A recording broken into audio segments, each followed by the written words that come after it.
మాకు మద్దతు చేసిన పాదాభివందనాలు చేస్తున్నాను అందరికీ కూడా మద్దతు తెలిసినందుకు, ధర్మం కోసం చేసినందుకు మా గ్రామం సమస్య మేము పరిష్కరిస్తున్నాను తెలియజేస్తున్నాము. మద్దతు చేసిన సంతోషము. ఇష్యూ సాల్వ్ అయిపోతుంది. అక్కడ ఎలాంటి కార్యక్రమం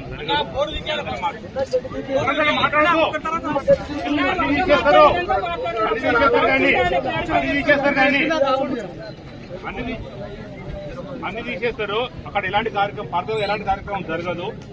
అది వాస్తవానికి వక్ఫ్ బోర్డులో ఉన్న ప్రాపర్టీ. దానికి బౌండరీ ఏదైనా చేసుకుంటూ ఎలాంటి ప్రార్థనలు కానీ ఎలాంటి మస్జిద్ కానీ ఎలాంటి పర్మనెంట్ సెక్షన్స్ ఏది ఉండదు, ఏది చేయరు. తర్వాత ఊర్లో ఉన్న ముస్లింస్, మా గ్రామస్తులు, మా పెద్ద మనుషులు, మా ఊర్లో పంచాయతీ వాళ్ళందరూ కూర్చొని కూడా ఆలోచన చేసి ఇంకా వేరే మన ఫర్దర్ సొల్యూషన్ కూడా చేస్తారు. కాబట్టి మద్దతు చేసిన అందరూ కూడా ధన్యవాదాలు చెప్తున్నాం. ఈ సంవత్సరంతో క్లోజ్ చేద్దాం. లేచే వరంతా కార్యక్రమాలు వెళ్ళిపోవాలి.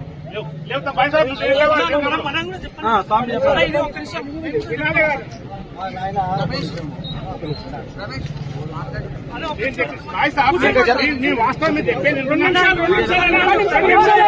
చెప్పేది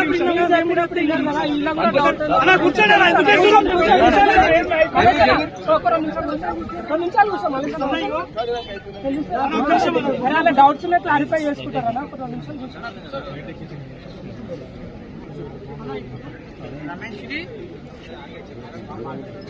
అన్న ఇప్పుడు ఓన్లీ ఇది గ్రామానికో ఒక ప్రాంతానికో సంబంధించింది కాదన్నా, కోట్లాది మంది హిందువులకు సంబంధించిన మ్యాటర్ కాబట్టి ఈ రోజులు మీకు టైం ఇచ్చిర్రు, మాట్లాడిరు పెద్దవాళ్ళని చెప్పేసి మేము టైం ఇచ్చినాము, మాట్లాడి చేసిర్రు. కానీ ఇప్పుడు మొత్తం తెలంగాణ ఉన్నటువంటి మొత్తం హిందువులకు సమస్య అన్న ఇది. నాట్ ఓన్లీ చిలుకూరు కాదన్న, ఇది మొత్తం హిందువులకు సంబంధించింది. కాబట్టి నేనేం చెప్తున్నా అంటే మేము చెప్పేది వినండి. ఇక్కడ ఉన్నటువంటి అన్యమతస్థులకు సంబంధించిన కట్టడం ఏదైతే ఉందో దాన్ని ఇప్పుడు తొలగించేంత వరకు ఇక్కడ నుంచి ఎవరు లేవరన్నా. ఇది ఉద్రిక్తం అవుతుంది కాబట్టి ఇది మనం శాంతియుతంగా మేము చెప్పేది శాంతియుతంగా మీరు చెప్పినప్పుడు వినండి. భారత్ మాతాకి అప్పుడు ఏం చేయాలన్నా? మరి చెప్పింది మీరు చెప్పినప్పుడు విన్నామా? మేము చెప్పేది కూడా వినండి.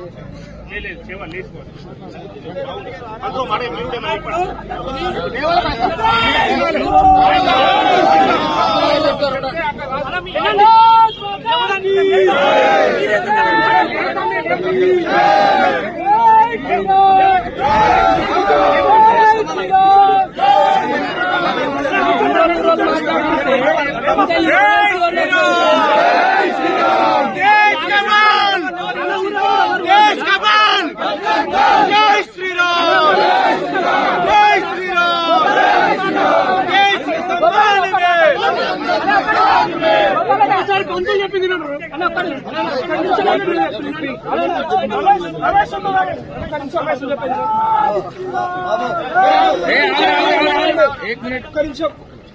ఆగండి. మీరందరూ నా మీద నమ్మకం ఉన్నదా? మీ అందరికి నా మీద నమ్మకం ఉందా? ఉందా లేదా? నేను ఆ మీటింగ్ లో మాట్లాడినాను. వాళ్ళు ఒక అష్యూరెన్స్ ఇచ్చినారు. ఆ అష్యూరెన్స్ ప్రకారం పోతున్నాం. అర్థమైందా? మెల్లగా ఒక్కొక్కటి జరుగుతుంది. నిన్నటి నుంచి ఏ కొత్త నిర్మాణం జరగదు.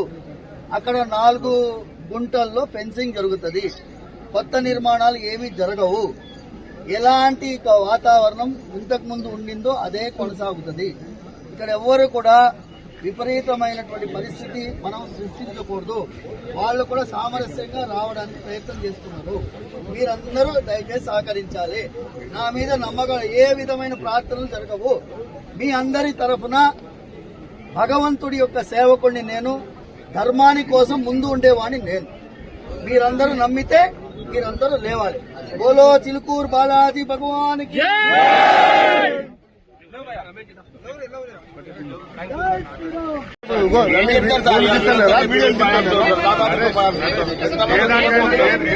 సమస్య మాట్లాడుకుంటే అవుతుంది. ఇప్పుడు నిన్న వాళ్ళు చేసిపోయిన దాకా ఇలా మాట్లాడుకున్నాం, మనం ఇలా చేసిపోయిన దాకా వాళ్ళు మాట్లాడుకుంటారు. తప్పేముందన్నారు, మాట్లాడుతున్నారు.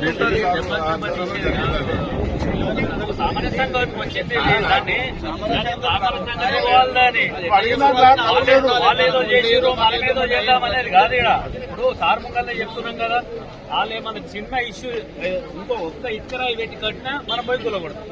అర్థమైంది కదా, లెటెస్కో వచ్చింది మనకు. కానీ వాళ్ళు వాళ్ళ దగ్గర నుండి కనిపించాము, మన పూర్వం లేదు, మన పక్కకే ఉన్నారు ఇప్పుడు వీళ్ళు, కానీ వాళ్ళ పక్కకు నుండి కనిపించారు. ఇప్పుడు మన లోపలికి మన పక్కకే ఉన్నారు, వాళ్ళకి అప్పుడు కట్టటప్పుడు వాళ్ళ పక్కకే ఉన్నారు. అది ఎట్లా ఉందో యథావిధి ఉంచాము.